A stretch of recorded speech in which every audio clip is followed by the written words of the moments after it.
The idea that you can keep out a whole group of people who are America's partners, whether we like it or not, West African nations are partners with this country. Well, and trying to do that is racist. Let's just be frank about it.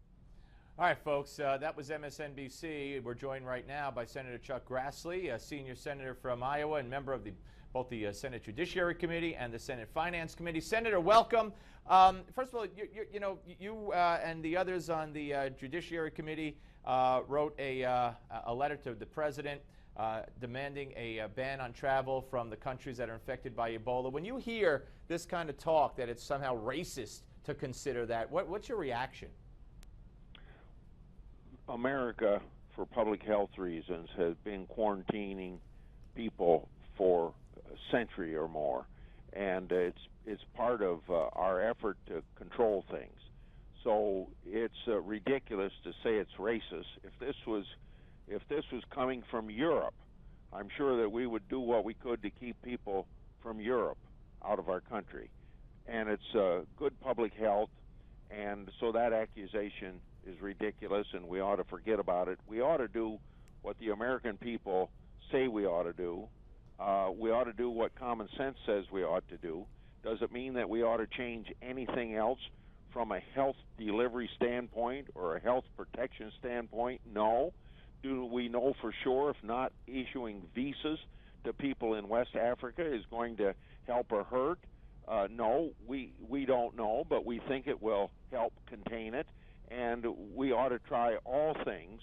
You don't eliminate anything when you're opposed to what could be a global disaster. And Senator, in the letter to the president urging the immediate ceasing of the issuing of the visas, you use his own words. I don't want to say against him, but you use his own words to make your point.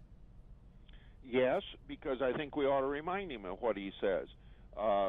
Rhetoric has consequences, and if you say that you want to try all things, you ought to do all things. And having anybody in political office, including Chuck Grassley, put his actions where his words are very important to reduce the skepticism that people have towards public officials. What do you think the likelihood is? I mean, we heard the president on Saturday be the most definitive he's been by saying you can't isolate a country. You know, you can't cut people off. And I'm a little concerned, and I think maybe you would be too, or are, that the original reason that the CDC said that they can't isolate or won't cut off the flights is because it would harm the economy of those countries. And one congressman said that he heard the same rhetoric from the CDC director, who has since come up with a bunch of other excuses. Well, the first one is, if it doesn't work, tell that to 30 countries in Africa that's already imposed such travel restrictions. And secondly, public health has to be put above the economy, because if public health is harmed and you have this drastic thing, Ebola, spread throughout the United States, it's going to hurt our economy.